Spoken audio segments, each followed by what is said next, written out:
Hola, nuevamente por acá en otra entrega más de Psicosalud TV. Hoy queremos agradecer a cada uno de ustedes la oportunidad y el hecho de darnos seguimiento, de acompañarnos y de apoyarnos en este proyecto espacio donde hablamos desde el corazón y la ciencia.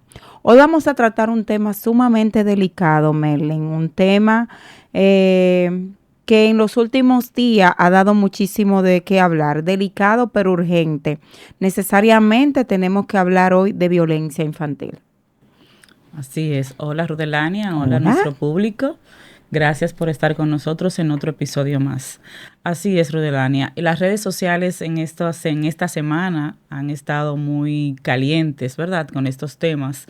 Y es un tema también que nos llama a la reflexión a los servidores públicos, al Estado y a la sociedad en sentido general, porque necesitamos que se den más atención a este tipo de situaciones, porque es un llamado que nos hace, es un llamado de alerta. Yo siento que cada tema que sale a nivel social es un llamado de alerta para los que servimos a nivel público, a nivel privado, para la sociedad en sentido general, para ver qué debemos seguir haciendo, qué políticas debemos seguir fortaleciendo también para que este tipo de casos deje de suceder. Lamentablemente el caso de la violencia, porque no todos los golpes hacen moretones. El tema de la violencia infantil es un tema viejísimo, porque cuando tú ves esos niños que están en la calle, en los semáforos limpiando cristales o pidiendo, hay un tipo de violencia y nosotros a veces solamente hacemos el boom. No estoy minimizando, claro que es sumamente importante e incluso alarmante el tema de la violencia, porque los padres estamos llamados a proteger, no a maltratar. Entonces, como tú planteas, tenemos que revisarnos qué estamos haciendo, qué están haciendo las entidades responsables de velar por el bienestar integral del niño, niñas y adolescentes. Y ahí podemos hablar de muchísimas causas comunes de violencia intrafamiliar. Y cuando hablamos de violencia intrafamiliar, por supuesto que incluimos los niños. Muchas veces la violencia no se trata de odio. Últimamente estamos manejando muchos niveles o altos niveles de estrés. También puede tener un papel importante o fundamental lo que es la ignorancia, el estrés, el cansancio, los patrones aprendidos, padres que fueron criados a golpe y entienden que a golpe se educa, porque generalmente te dicen, mírame quién yo soy, mira, yo soy bueno porque me dieron unas pelas, unas golpizas que yo hoy entiendo, y entonces ellos lo que hacen es repetir esos patrones. Exacto, como aprendieron con golpes y entendieron que dar golpes es dar amor, pues eso mismo están haciendo los padres, reproduciendo esos patrones que entienden que son sanos, pero cuando hacen reflexiones, cuando van a espacios de formación sobre crianza, digamos que crianza respetuosa, crianza con amor, que por ejemplo el Ministerio de Educación y otras entidades, pues dan muchos talleres de formación a los padres. Entonces, tú mencionas algo muy importante, que detrás de esos golpes hay una historia. Detrás de esos golpes en cada niño también hay una frustración en ellos. Hay golpes que no se ven también. Hay golpes muy emocionales que obviamente calan los sentimientos de nuestros niños y niñas, y eso pues repercute en su comportamiento. Luego lo vemos en su comportamiento. Los especialistas, por ejemplo, en la conducta, psicólogos, psicopedagogos, conocen mucho esto, y es un llamado también a nuestros docentes que están atendiendo a estos niños tanto en la parte pública como en la privada. Detrás de cada golpe hay un niño ensimismado, hay un niño frustrado, hay un niño que quizás hace bullying a otros, o que a ese bullying pues también ellos pueden sufrirlos, porque hay un grupo que lo sufre y hay otro que uno que lo recibe y otro que lo emite. Ese concepto, por ejemplo, a mí no me gusta usar el concepto de víctimas y victimarios o de agresor y agresora, y, o sea, cuando son niños, cuando son adolescentes, porque para mí todos son víctimas, porque ningún niño quiere ser de esa forma, ningún niño quiere ser violento. él está simplemente reproduciendo lo que ha aprendido, O ha vivido. lo que ha vivido en su contexto, ya sea en su propia familia nuclear, digamos que alrededor, en sus alrededores, en su contexto social y cultural. Muchas veces sale desde ahí esa violencia aprendida. Y tú hablando de eso, es importante mencionar que muchos de estos niños vienen de extrema pobreza. Y aquí influye la frustración económica porque muchos padres cuando no tienen para resolver las demandas del día a día, pues lo que hacen es descargar con el más vulnerable, que son los niños. Y ahí viene la violencia verbal. A veces no es solamente golpe, a veces que todo cambió desde que te tuve, no debí hacer tal cosa. Y entonces eso va escalando de manera muy profunda en la vida o en lo que son los recuerdos psicoafectivos de los niños. Las rupturas de pareja, muchas veces nos separamos y nos divorciamos de los hijos o responsabilizamos a los hijos de esa separación, el consumo de alcohol o consumo de drogas y la falta de herramientas para manejar el comportamiento infantil, porque cada etapa del desarrollo tiene una característica particular y los padres no se educan en cuanto a eso, en qué es lo que va a ser. Nosotros hacemos mucho énfasis en la adolescencia, pero cuando el niño tiene 2 años, es la primera adolescencia, porque se pone fuerte, terrible. Entonces, es muy importante que podamos educarnos como tú mencionas. Y algo importante es que a nivel de su desarrollo neurológico, pues nuestros niños sufren cambios, en su cerebro sufre cambio. Por ejemplo, se mantiene el sistema de alerta activo. Son niños que responden con mucha facilidad, muchas veces, porque hay muchos tipos de casos. Por ejemplo, tenemos niños que son ensimismados, pero hay otros que son muy activos, que responden con mucha alteración. Por ejemplo, su lenguaje siempre está alterado, los mensajes que emite, obviamente dando respuesta a todo lo que está recibiendo. Viene entonces la responsabilidad de lo que estamos alrededor de él. Viene entonces la responsabilidad de los docentes, de los familiares, de los padres y las madres. Pero si tenemos una familia que no está sana emocionalmente, pues obviamente no va a tener las herramientas para dar la educación o la intervención adecuada a sus hijos. No puedo dar lo que no tengo. No puedo dar lo que no tengo. Entonces viene la responsabilidad social que tenemos todos los que estamos en el servicio público, vuelvo y repito, y en el servicio privado. O sea, nosotros como sociedad debemos reconocer que nuestra cultura nos enseñó a golpear. Y ante eso nosotros normalizó. Exactamente, hemos normalizado, o sea, se normalizó en su tiempo. ¿Y quiénes son nuestros padres hoy? Nuestros padres son los que vivieron esa violencia, ese maltrato en sus vidas. Y también nosotros, por ejemplo, de nuestra edad. Ahora viene una siguiente generación que tiene otras herramientas, que tiene otros conocimientos, las redes sociales te dan tips, te dan recomendaciones, cosas que no tenían nuestros padres. Entonces, es una gran responsabilidad que tenemos como sociedad de seguir sumando a la formación de esas familias. Por ejemplo, cuando sucede un caso, ¿cuál es la responsabilidad social que tenemos? La ley 136-03 habla muy claro de eso. Si tú te enteras de que un niño o niña adolescente está siendo violentado, están siendo vulnerados sus derechos, el que lo sabe debe denunciarlo de manera inmediata. O sea, yo no tengo que esperar llevar un protocolo, hacer una investigación. Ni eso es meterse en la vida de nadie. Exactamente, hay una responsabilidad que tenemos de manera social, pero por ejemplo, en las escuelas son aparte de los vecinos, las escuelas son el segundo lugar donde primero se enteran de un maltrato o una violencia a nuestros niños y niñas. ¿Y qué hace la escuela? La escuela muchas veces tiene muchas barreras, por ejemplo, la escuela siente miedo de denunciar. La escuela, al estar en el lugar donde vive el estudiante, al interactuar con los familiares y demás, la escuela tiene miedo de denunciar y que eso repercute en las vidas de ellos, porque así se han dado muchos casos donde hasta los docentes se tienen que ir de ese lugar porque no garantizamos tampoco la seguridad de quien denuncia. Cuando yo hago una denuncia y me dicen, deme sus datos, pero a mí el código me protege, el código del menor me protege, la Constitución me protege, me dice que yo no tengo que dar mis datos si yo voy a hacer una denuncia. Pero lamentablemente se dan muchas aristas en ese seguimiento a las normativas. También tenemos a Conani, por ejemplo. Tuviste en otras gestiones todo el dinero de Conani para dónde se iba.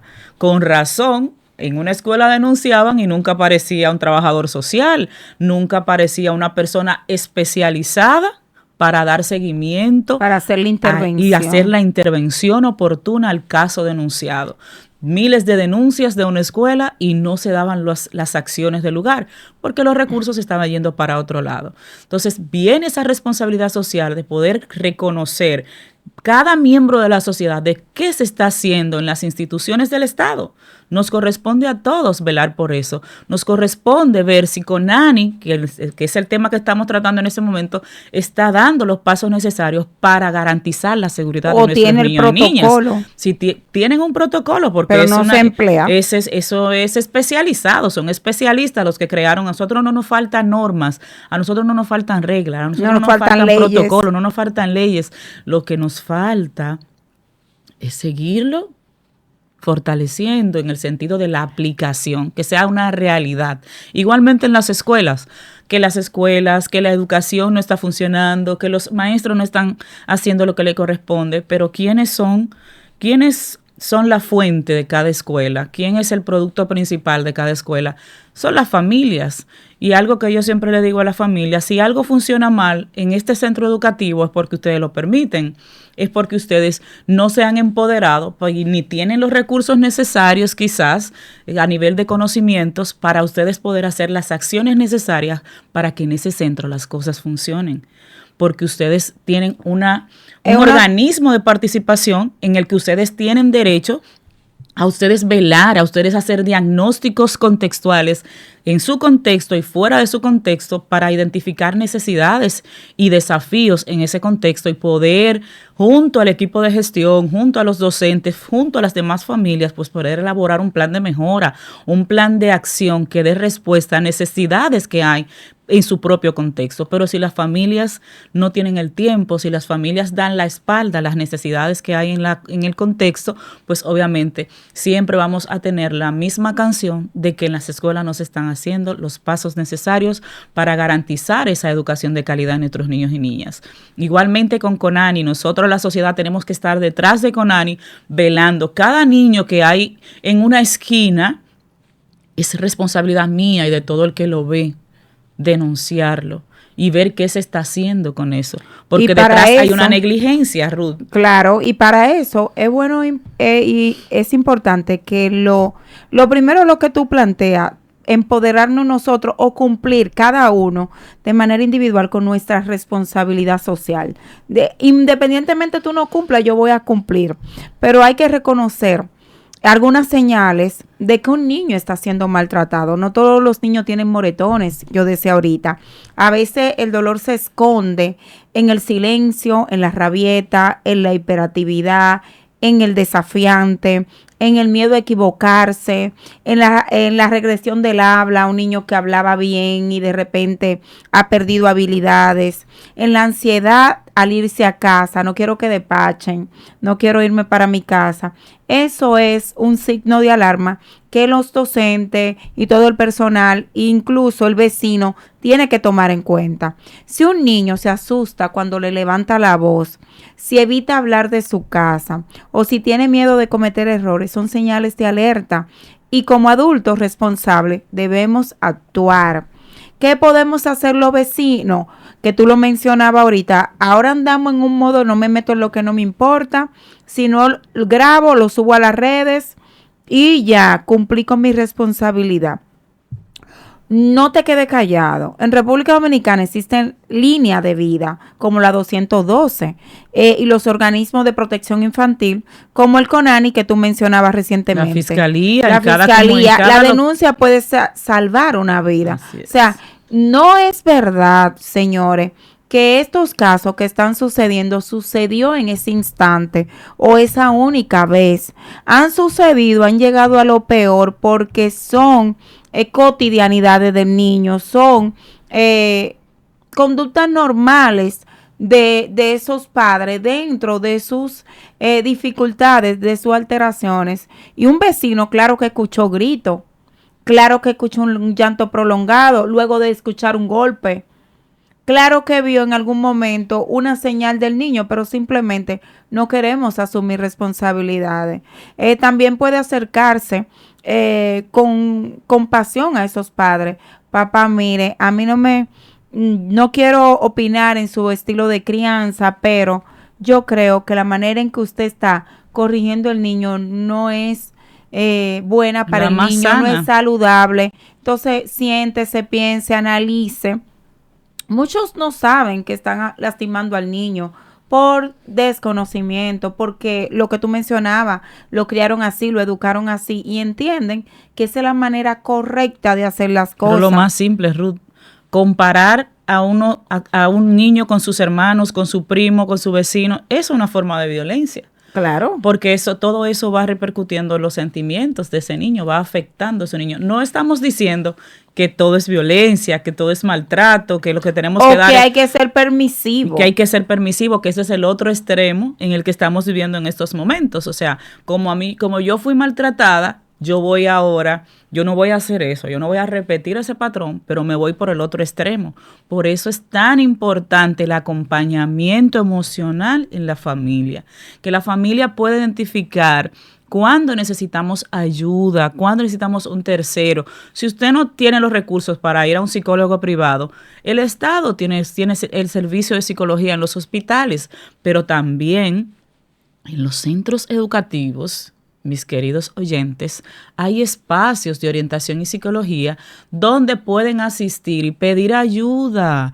También en esos centros hay programas, por ejemplo, Educación tiene un programa que se llama La Familia se Transforma, que trabaja los valores, que trabaja la convivencia, que trabaja ese desarrollo socioemocional y socioafectivo de las familias, cómo poder expresar sus sentimientos sin tener que herir a los demás.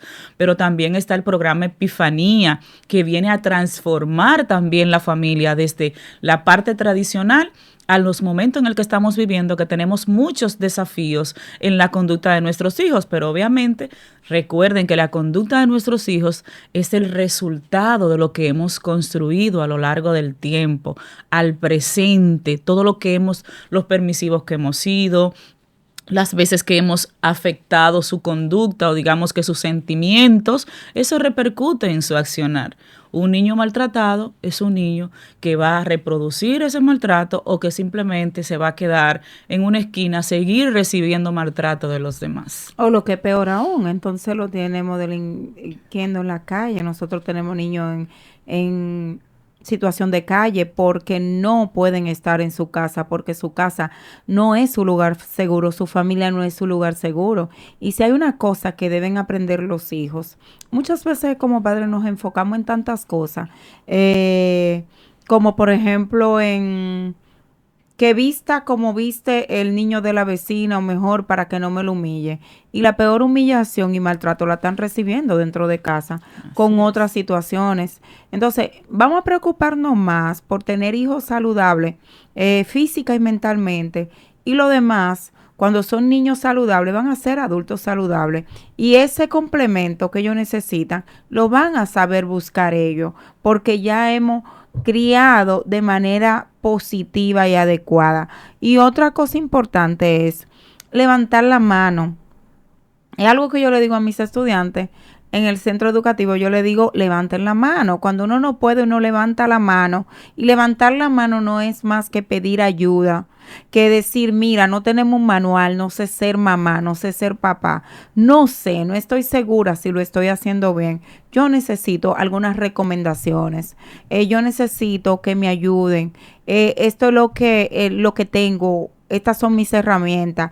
De tal sitio yo vengo, de tal lugar yo vengo. Y cuando hablo de lugar, hablo de familia, de herencia, de patrones heredados, de perfiles sistémicos que vamos repitiendo de manera inconsciente. Y que nosotros podamos entonces mejorar la práctica de ser papá, de ser mamá. Porque el amor nunca duele. El amor no humilla. Él nunca golpea. Educar sin violencia es posible, pero también es urgente, porque cada día nosotros tenemos más temores de salir a la calle, porque entendemos que nos van a atracar, que el vandalismo, los muchachos en los motores, pero detrás de cada uno de esos muchachos hay una historia, hay una dificultad. Hay que explorar, hay que ver qué está pasando. Yo entiendo que no son los jóvenes de hoy, somos los adultos de ayer los que no estamos haciendo la cosa bien. Y hay muchas recomendaciones que podemos dar, ¿verdad? Para seguir apoyando esa educación integral en nuestros niños y niñas, esa educación sana y con amor. Pero para que haya una educación sana y con amor, los padres deben estar sanos también, deben buscar ser conscientes de esos desafíos que tenemos en nuestras crianzas, como dice Ruth, como hace mención Ruth, qué cosas, qué patrones yo estoy repitiendo, o sea, ser consciente de la crianza que tuve y ser consciente de lo que estoy haciendo aquí y ahora, porque no hay un manual y nuestros hijos, como bien se dice comúnmente, no vienen con un manual debajo del brazo, ¿verdad que no? Pero es muy importante que podamos ser conscientes de lo que estoy dando a mis hijos.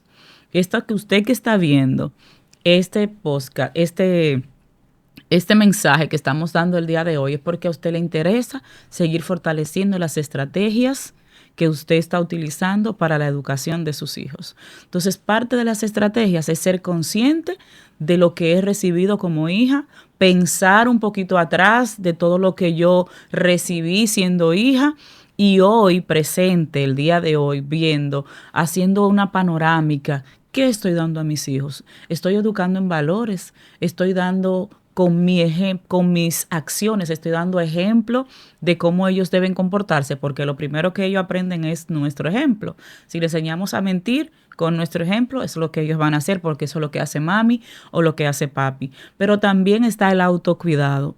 Vamos a cuidarnos nosotros como padres primero y luego a pasar ese autocuidado, enseñar a que nuestros niños y niñas también deben desarrollar ese autocuidado, pero también viene poner límites. Anteriormente hablábamos de la permisividad, o sea, no golpeo, pero tampoco pongo límites. Por eso es tan importante una crianza respetuosa, donde yo aprendo a cómo educar a mis hijos y en su momento poner los límites adecuados, porque en su momento quizás ellos no entiendan. Y los niños pues no entienden por qué ponemos los límites. Ahora, ya cuando somos adultos, sí comprendemos por qué mami hizo tal cosa, por qué mami no me dejaba llegar a las 10 de la noche a la casa y me reclamaba cuando pasaba del horario que ella me daba. Esos límites nos ayudan a ser adultos responsables, adultos comprometidos, adultos que asumen los compromisos con honestidad y con responsabilidad. Pero si lo que enseñamos es la irresponsabilidad, si no enseñamos límites, estamos dejando que nuestros niños estén sueltos en la sabana, sin límites. Entonces es muy importante esa parte. Lamentablemente, para ir cerrando, nosotros queremos darle la bienvenida a la agencia de viaje Bermellón, que se une a apoyar a Psicosalud TV para reservar a propósito de cuidar los niños. Bueno, estamos en época de vacaciones, pues podemos reservar nuestra próxima aventura. No tiene que ser internacional. Usted quiere ir de resort, usted quiere ir de day pack o lo que quieras hacer, pues ahí tienen a nuestra gente de Bermellón de la mano de Anabel Miñoso, Reserva tu cita en el 809-435-3032 o 809-882-0109. Bermellón está para servirle. Así es que nos despedimos el día de hoy. Le agradecemos a cada uno de ustedes por acompañarnos. Recuerden que educar con amor transforma generaciones. Nos vemos en la próxima entrega de Psicosalud TV. No olviden seguirnos en redes. Bye. Hasta la próxima.